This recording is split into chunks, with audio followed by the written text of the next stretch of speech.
안녕하세요. 자료들을 좀 보면서요. 관절염 치료에 흔히 쓰는 약들이죠. 소염제랑 스테로이드제. 이거에 대해 좀 깊이 얘기 나눠볼까 합니다. 네, 반갑습니다. 이게 뭐랄까, 통증 줄이는 데는 효과가 있다고 알려져 있지만, 그 장기적인 영향에 대해서는 좀 더 생각해 볼 필요가 있죠. 맞아요. 특히 보내주신 자료 중에 그 소염제가 오히려 연골 손상을 악화시킬 수 있다. 이런 내용이 있어서 좀 놀랬거든요. 네, 저도 그 부분 흥미롭게 봤습니다. 미국 캘리포니아 대학 연구를 보면 MRI로 비교했더니 소염제 복용한 사람들이 비복용자보다 무릎 연골 상태가 더 안 좋아졌다고 나오잖아요. 그러니까요. 이게 일반적인 생각하고는 완전 다른 거 아닌가요? 심지어 로즈 하우저 박사인가요? 그분은 아예 치유를 방해하고 파괴를 가속화한다 이렇게까지 말했다고요? 그렇죠. 자료에서 설명하는 걸 보면 그 소염제가 혈관을 좀 수축시킨다는 거예요. 혈관 수축이요? 네. 그래서 손상된 부위로 피가 잘 안 가고 영양 공급이나 이런 게 좀 원활하지 않게 되면서 치유 과정 자체가 억제될 수 있다는 거죠. 아, 염증 반응이라는 게 꼭 나쁜 것만은 아닌데 그걸 무조건 막는 게 오히려 회복을 더디게 할 수도 있다 이런 얘기군요. 네, 그런 맥락입니다. 당장의 통증은 줄어들지 몰라도 그게 쌓여서 만성 염증이 되거나 뭐 다른 문제로 이어질 수도 있고요. 아까 말씀하신 소화기 문제도 그렇고요. 네, 소화불량, 변비, 심하면 비만까지 갈 수도 있다니 이게 단순히 관절 문제만이 아니네요. 맞습니다. 단기적인 효과 뒤에 숨어있는 문제점들을 좀 지적하는 거죠. 그렇군요. 그럼 이제 소염제로 잘 안 들을 때 쓰는 그 스테로이드제 있잖아요. 흔히 뼈주사라고 하는 거요. 이건 좀 더 효과가 강력하다고들 하는데 이것도 자료에서는 좀 경고를 하고 있죠? 네, 맞아요. 스테로이드제는 항염 효과가 정말 강력하긴 한데 그만큼 부작용에 대한 우려도 크죠.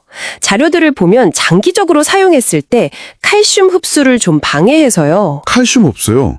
그럼 뼈에 안 좋겠네요. 그렇죠. 골다공증 위롭이 커질 수 있고 심한 경우에는 대퇴골두 무혈성 괴사라고 해서 그야말로 뼈가 썩는 거죠. 그런 심각한 부작용까지 언급하고 있습니다. 뼈가 썩는다니 좀 무서운데요? 근데 그 대학병원 조사 결과는 정말 충격적이었어요. 괴사증 환자의 85%가 스테로이드 과다 복용이랑 관련이 있다고요? 네, 그 수치는 정말 시사하는 바가 크죠. 물론 뭐 적절한 용량과 횟수를 지키는 게 중요하겠지만요. 그 외에도 얼굴 붓는 거나 근육 약해지는 거, 혈압이나 혈당 문제까지 부작용이 꽤 다양하게 언급됩니다. 이야, 정말 많네요. 근데 왜 이렇게 부작용이 많은 걸까요? 스테로이드가 기본적으로 면역 체계를 좀 억제하는 방식으로 작용하거든요. 면역 억제요? 네. 염증이라는 게 사실 우리 몸이 뭔가 바이러스랑 싸우거나 손상된 곳을 고치려고 하는 자연스러운 반응인데 이걸 그냥 눌러버리니까 뭐랄까 근본적인 치유가 어려워지는 거죠. 오히려 바이러스 배출을 막을 수도 있다는 설명도 있고요. 아, 우리 몸의 자체 치유 능력을 떨어뜨리는 셈이네요. 그래서 법으로도 사용 횟수를 제한하는 거군요. 3개월 간격 연 4회. 네, 맞습니다. 그래서 자료 중에 어떤 병원 사이트 문구를 인용한 것도 있잖아요. 스테로이드 과다 사용이 결국 수술로 이어질 수 있다. 뭐 이런 경고 문구요. 그렇군요. 소염제도 스테로이드도 장기적으로 보면 좀 부담이 될 수 있다는 건데 그럼 정말 대안은 없는 걸까요? 아까 그 자료에서 따뚜룹이라는 식물 얘기가 나왔었잖아요. 네, 따뚜룹. 천삼이라고도 불리는 모양인데 저도 좀 생소하긴 했습니다. 네, 이게 예전부터 관절염에 좀 쓰였다고 하더라고요. 민간요법 같은 건가요? 뭐 그런 측면도 있었겠지만 최근에는 강원대학교나 산림과학원 같은 곳에서 연구를 좀 했나 봐요. 그래서 항염이나 항산화 효과, 심지어 암세포 억제나 혈관 생성 효과 같은 것들이 과학적으로 좀 확인됐다고 자료는 설명하고 있습니다. 오, 과학적인 근거도 있다는 거네요. 근데 자료에서는 따뚜룸만 얘기하는 게 아니라 산화질소랑 같이 언급하던데요? 그건 또 뭔가요?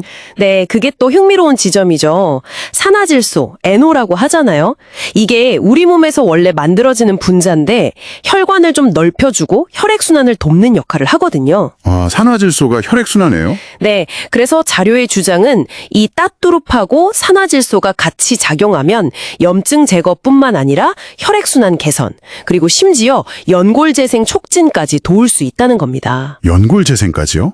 그게 가능하다면 정말 그쵸. 그러니까 단순히 통증만 억제하는 게 아니라 관절염의 근본적인 원인, 즉 손상된 관절 환경 자체를 개선하는 데 도움을 줄 수 있다는 가능성을 제시하는 거죠. 기존 약들하고는 접근 방식이 좀 다른 셈입니다. 그렇군요. 통증 완화에만 초점을 맞추는 게 아니라 원인을 해결하고 재생까지 바라본다. 상당히 다른 관점이네요. 그럼 정리를 좀 해볼까요?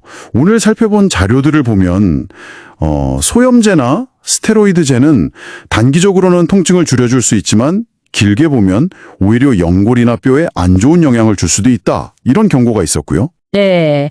그리고 그 대안으로 따뚜룹이나 산화질소 같은 천연 물질을 활용한 접근법이 어쩌면 더 근본적인 해결책이 될 수도 있다. 이런 가능성을 좀 엿볼 수 있었습니다. 맞습니다. 단순히 증상만 돕는 게 아니라 원인에 접근하려는 시도라는 점에서 좀 주목해 볼 만한 것 같습니다. 네. 그래서 이 정보들을 접하신 당신께 마지막으로 한번 여쭤보고 싶어요.